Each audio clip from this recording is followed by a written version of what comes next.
Assalamualaikum warahmatullahi wabarakatuh. Sebelumnya perkenalkan, nama saya Siti Sofiatun dengan NIM 18086566096. Di sini saya akan mereview jurnal internasional pada mata kuliah Matematika Keuangan. Di sini saya mencari judul atau mendapatkan judul The Effect of Interest Rate on Investment, Empirical Evidence of Jiangsu Province, China. Nah, artinya dalam bahasa Indonesia yaitu pengaruh suku bunga terhadap investasi, bukti empiris Provinsi Jiangsu, Tiongkok.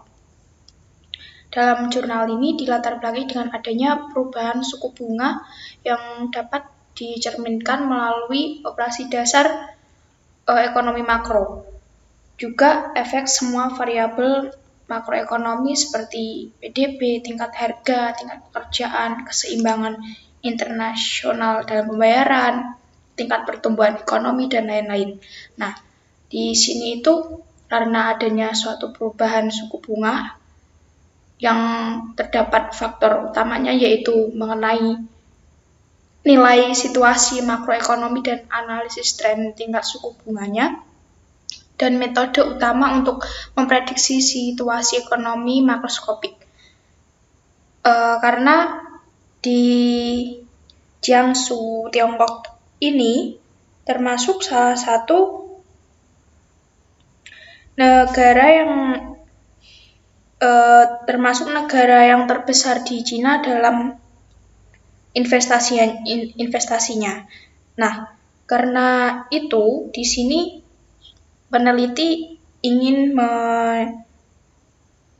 mencari atau lebih tepatnya itu skala investasi di masa depan di Tiongkok ini itu memiliki suku bunga berapa setiap di periodenya. Nah, lalu tinjauan literatur. Nah, di sini itu ada banyak ahli yang menarik kesimpulan mereka tentang hubungan antara tingkat bunga dan investasi yang menurut sejumlah besar analisis empiris, yaitu ada King dan Chong, yang jika investasi ditambahkan sebagai variabel endogen ke dalam model fungsi utilitas moneter, hasilnya ternyata investasi memang memiliki dampak tertentu pada suku bunga. Lalu ada menurut Ingersoll dan Ross, jika tingkat diskonto diganti dengan tingkat bunga stokastik secara real model opsi, hasilnya ternyata ketidakpastian tingkat bunga memiliki efek yang jelas pada investasinya. Nah, lalu ada pendapat dari Alvaren dan Koskev, yaitu analisis investasi irreversibel di bawah tingkat perubahan menunjukkan bahwa perubahan tingkat memiliki efek positif atau negatif terhadap permintaan investasi. Lalu ada menurut Luis H.R. Alvarez, model difusi suku bunga jangka pendek menunjukkan bahwa ketidakpastian suku bunga dapat membatasi investasi terbaik dan skala perusahaan. Lalu ketika pada pengambilan keputusan investasi yang optimal di bawah risiko suku bunga dalam jangka panjang, yaitu membuktikan bahwa tingkat suku bunga memiliki pengaruh yang besar terhadap investasi. Nah, itu menurut Hiroaki dan Jun, bahwa empiris analisis diterapkan menurut suku bunga jangka panjang, nilai tukar jangka pendek, dan investasi. Lalu dalam penelitian ini terdapat beberapa struktur yang pada bagian 2 itu menjelaskan data dan karakteristik pasar yang dianalisis, lalu ada metodologi termasuk di bagian 3 nanti tabel, lalu bagian 4 ada menyajikan hasil dari perhitungan, lalu yang kelima ada kesimpulan dalam penelitian ini. Nah, selanjutnya situasi tingkat dan investasi di Cina dan Jiangsu. Nah, pada tabel 1 ini bisa kita lihat situasi yang ada itu situasi tingkat dan investasi di Cina sejak tahun 1991 pada Bank Sentral telah menaikkan suku bunga sebanyak 4 kali. pada 1 Juli 1995. Lalu tingkat mencapai titik tertinggi dalam 20 tahun terakhir sejak 2010. Ekonomi telah pulih secara bertahap. Nah, Bank Sentral mengangkat suku bunga lagi untuk mempertahankan bunga yang stabil dan menopang pembangunan ekonomi. Nah, di sini pada tabel 1 penyesuaian tarif dalam hampir 10 tahun. Nah, seperti yang kita lihat pada tabel 1, Bank Sentral menyesuaikan kurs dengan frekuensi yang berbeda setiap periodenya. Nah, dapat diringkas bahwa karakteristik penyesuaian suku bunga di Cina adalah menaikkan atau menurunkan tingkat konsentrasi terus-menerus dan sering menyelesaikannya di lingkungan ekonomi khususnya. Lalu semenjak reformasi dan keterbukaan, ekonomi Cina itu meningkat pesat dalam investasi. Nah, investasi tumbuh dengan PDB. Lalu ada data empiris yang menunjukkan bahwa PDB dan investasi memiliki hubungan yang positif. Nah, berikut di tabel 2, hubungan PDB dan total investasi dalam aset tetap unit miliar yuan. Dari tabel tersebut, tabel 2 ini bisa kita lihat bahwa investasi dan pertumbuhan PDB memiliki hubungan yang positif. Jadi dapat kita simpulkan investasi tersebut berkontribusi terhadap perekonomian karena memiliki suatu peningkatan. Lalu pada tabel 3 ini, PDB dan total investasi dalam aset tetap di unit Jiangsu miliar yuan. Lalu, karena sebagai provinsi ekonomi utama pasca reformasi dan pembukaan, PDB Jiangsu telah meningkat dengan sangat cepat. Investasi memberikan kontribusi besar terhadap PDB dan seluruh perekonomian di Jiangsu. Yang seperti kita lihat pada tabel 3 ini, rasio investasi meningkat menjadi 50%. Dari tahun 2003 hingga 2012, yang berarti Jiangsu berada dalam model ekonomi yang menarik investasi. Nah, total investasi dalam aset tetap meningkat perlahan dan mencapai stabilitas. Pada bagian berikut juga pada tahun 2003 sampai 2012 akan menggunakan analisis empiris. Nah, analisis empiris ini itu terdapat pada bagian VECM untuk menganalisis pengaruh suku bunga terhadap total investasi di Provinsi Jiangsu.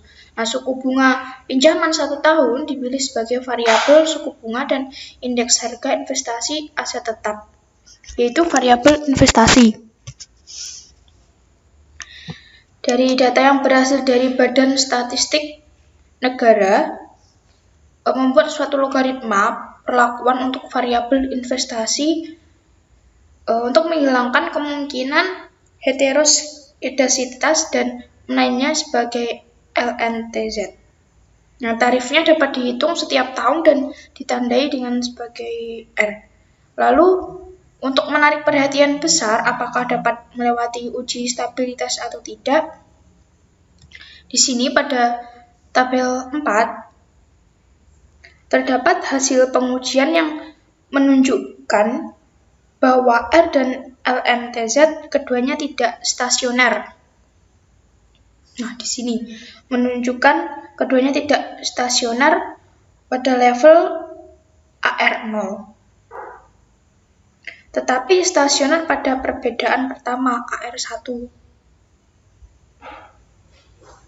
Yang dinamakan DR dan DLNTZ, artinya R dan LNTZ adalah satu dan memenuhi kondisi prasyarat bahwa mungkin ada hubungan ekuilibrium jangka panjang antara R dan LNTZ. Lalu sebelum menetapkan VECM, periode jedanya yang terbaik yaitu dapat ditampilkan pada tabel 5 ini. Pada tabel 5 ini terdapat periode jeda terbaiknya. Yang terbaik itu yang mengikuti prinsip AIC dan SC. Nah, yang dapat kita lihat pada tabel 5 ini, yang di lag 1, kemudian uji stabilitas untuk VECM, diperlukan melalui grafik akar AR. Untuk mengujinya hasilnya sebagai berikut. Nah, ini adalah bentuk dari akar inverse dari polinomial karakteristik semuanya yang berada pada lingkaran satuan sehingga dapat dilihat VCEM-nya itu stabil.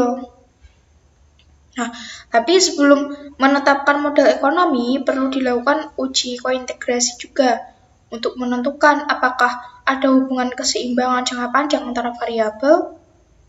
Nah, dari uji akar unit ini, variabel keduanya merupakan deret satu, sehingga dapat dilanjutkan untuk melakukan uji kointegrasi.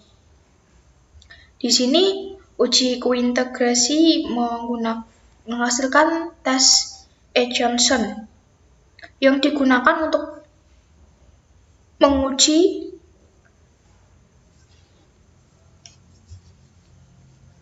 karakteristik value-nya. Nah, secara kasar, uji Johnson ini dapat dilihat bahwa tingkat kepercayaan 95%, statistik menolak hipotesis 0, yang berarti tidak terdapat satu hubungan kointegrasi dan menerima hipotesis alternatif, yang mengatakan bahwa setidaknya ada satu kointegrasi di sebelah ini, atmos 1 ini. Nah, lalu kesimpulannya ada hubungan jangka panjang antar variabelnya. Nah, vektor kointegrasi standar ini itu dapat kita nyatakan sebagai berikut, yaitu LNTZ sama dengan 4,6494 dikurangi 0,0014R yang dapat kita tuliskan dalam kurung 0,0180 dalam kurung 0,0006. Nah, angka-angka dalam tanda kurung itu mewakili residu.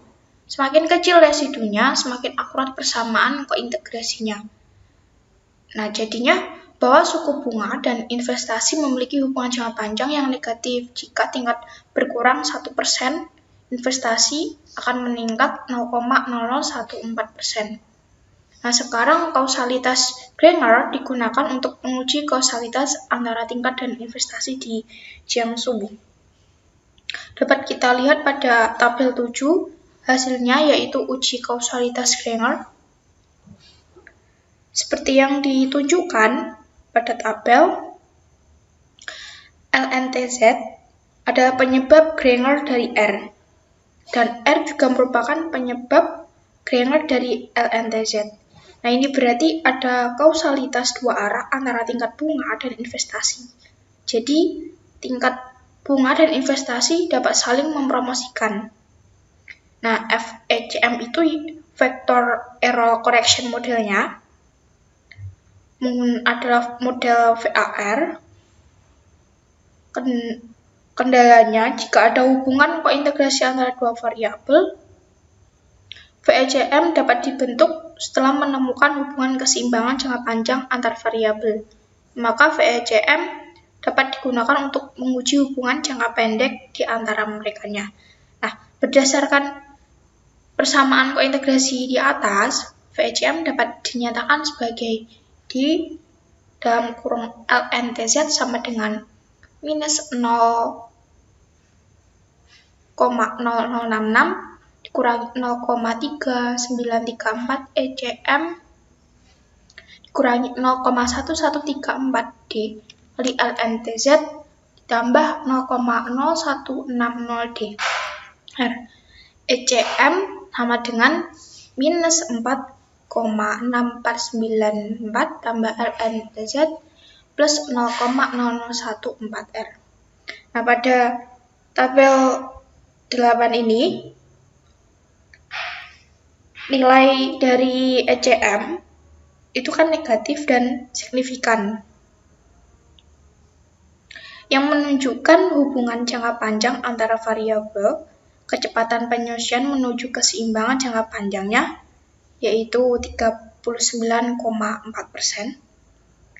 Jadi dalam jangka pendek, tingkat bunga dan investasi di Jiangsu memiliki hubungan yang positif. Jika tingkat meningkat sebesar 1%, investasi di Jiangsu akan meningkat 0,016%.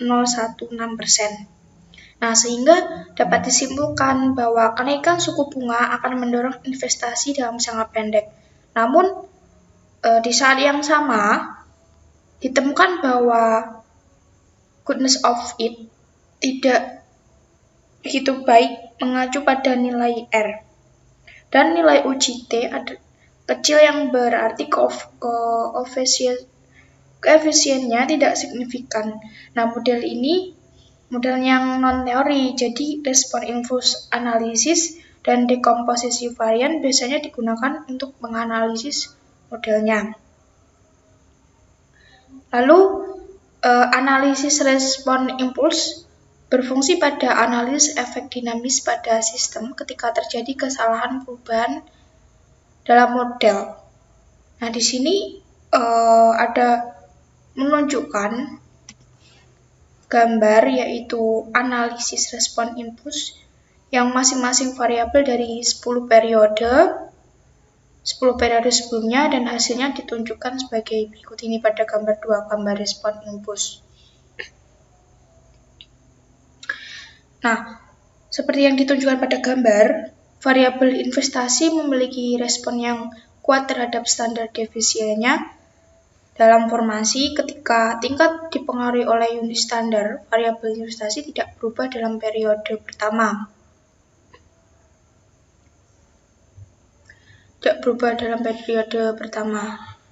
Lalu, tapi menunjukkan korelasi negatif pada periode kedua dan mencapai titik rendah minus 0,01 pada gambar yang nomor 2 ini ya. Lalu pada periode yang ketiga, variabel tersebut kemudian meningkat hingga periode ke-6 dan menjadi relatif stabil.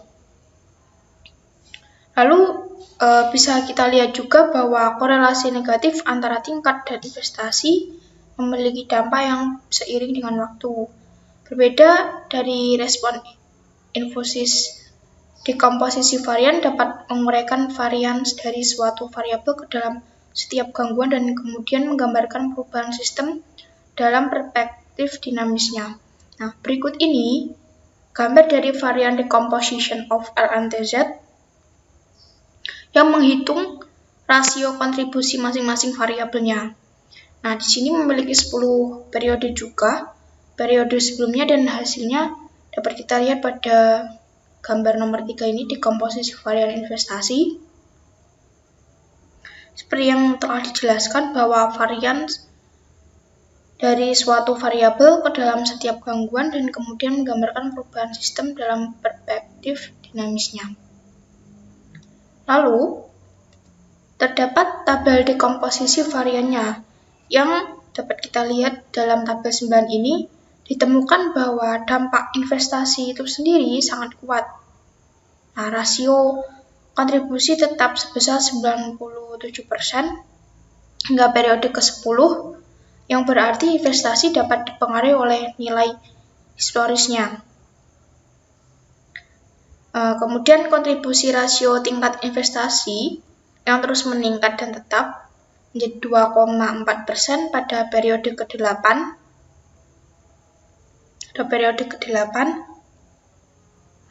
Jadi bisa disimpulkan angka tersebut merupakan salah satu faktor yang mempengaruhi investasi, namun dampaknya tidak terlalu kuat. Begitu. Nah, lalu dari situasi yang ada di Jiangsu dan Cina tadi dapat kita hasilkan, yaitu bahwa VECM dibentuk dengan adanya data investasi dan rate dari tahun 2003 hingga 2012 untuk menguji hubungan antara suku bunga dan investasi. Nah, sekarang dapat disimpulkan bahwa ada hubungan keseimbangan jangka panjang antara variabelnya dan jangka panjang investasi dan tingkat memiliki hubungan negatif. Dan jika tingkat berkurang sebesar 100%, maka investasi akan meningkat 0,0014%. Namun, dalam jangka pendek, investasi dan suku bunga memiliki pengaruh hubungan positif. Jika tingkat bunga meningkat sebesar 1%, investasi di Jiangsu akan meningkat 0,016%.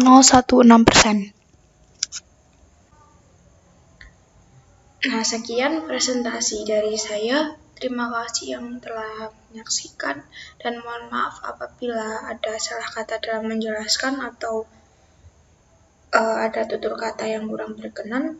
Wabillahi taufik wal hidayah. Wassalamualaikum warahmatullahi wabarakatuh.